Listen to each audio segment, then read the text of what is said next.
Las historias presentadas aquí son reales, sobre asesinos seriales, historias paranormales, leyendas, mitos de Colombia y el mundo. Espectros, un podcast, quienique.fm, el placer de oír más.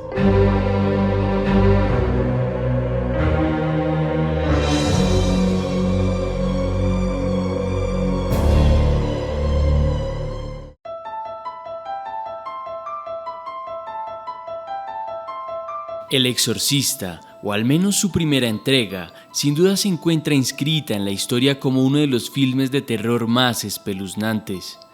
Además de sus efectos, bastante adelantados a su época, esta película de la década de los 70 esconde tras de sí toda una serie de historias igual o peor de aterradoras que su trama.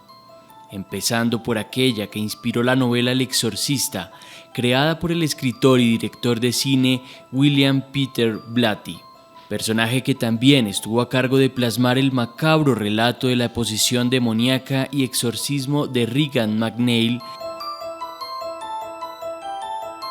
una niña de 12 años de edad que con su excelente interpretación a cargo de Linda Blair y trabajo de maquillaje atormentó a los espectadores de la época y hoy por hoy sigue siendo utilizada para asustar a incautos en videos de internet. En su momento, cuando Blatty fue interrogado sobre el origen de su novela, su respuesta dejó atónito a más de uno con una explicación que hoy en día ya es recurrente en los filmes de este género. El escritor estadounidense aseguró que se trataba de una historia auténtica, inspirada en una posesión demoníaca ocurrida en la ciudad de San Luis, en el estado de Missouri, que fue informada en su momento en primera plana por el Washington Post. El artículo, que hoy reposa en la web del periódico, fue escrito por el reportero Bill Brinkley, quien luego trabajó para la revista Life y se convirtió en un novelista de éxito antes de morir por una sobredosis de barbitúricos en 1993.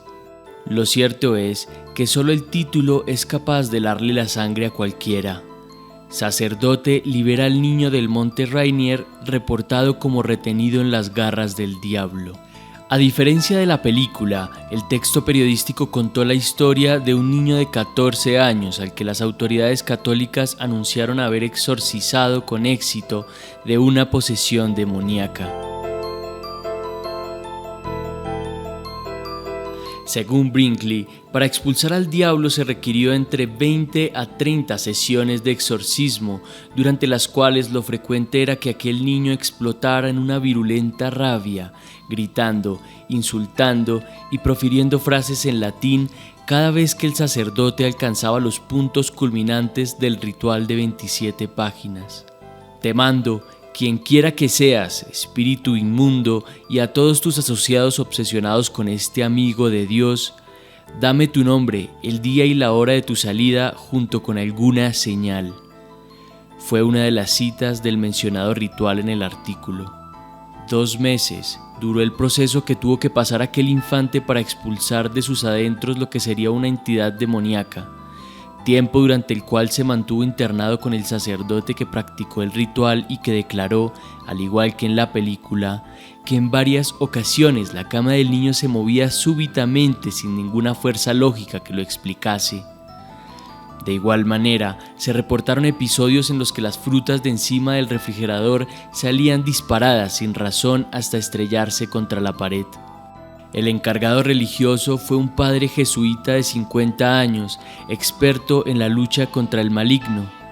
Para entonces, ese exorcismo fue la primera expulsión del diablo a través del ritual en al menos un siglo de actividades católicas en el área, según asegura el texto periodístico. Brinkley también aseguró que el Dr. J. H. Rhine, director del famoso laboratorio de parapsicología de la Universidad de Duke, fue al lugar para estudiar el caso y manifestó que era el fenómeno poltergeist más impresionante que había ocurrido.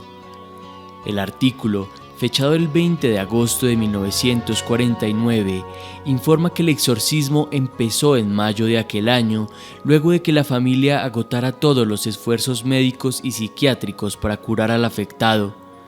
Preocupados, terminaron acudiendo ante el ministro religioso local, que en principio se manifestó escéptico ante el hecho. Por esa razón, en febrero de aquel año, aquel hombre habría invitado al niño a quedarse a su casa y ahí fue donde el terror desplazó a la incredulidad. Movimientos de la cama, ruidos extraños y arañazos en las paredes ocurrieron en su presencia mientras el poseído permanecía acostado. Luego de terminar con la última sesión, asegura la nota del Washington Post, el niño se quedó inmóvil y callado, cesando así con cualquier tipo de reacción o manifestación de ahí en adelante. Aparentemente, el diablo ya no estaba en su cuerpo. Sin embargo, durante el rodaje de la película regresaron las supersticiones alrededor de algunos hechos que hicieron pensar a más de uno que se estaba en presencia del diablo. Algunas de estas situaciones fueron un incendio en el set en el que aparentemente el único espacio que no fue afectado fue la habitación de Regan, la velación de rollos de filmación sin razón aparente, así como varios accidentes y muertes de varios miembros de la producción.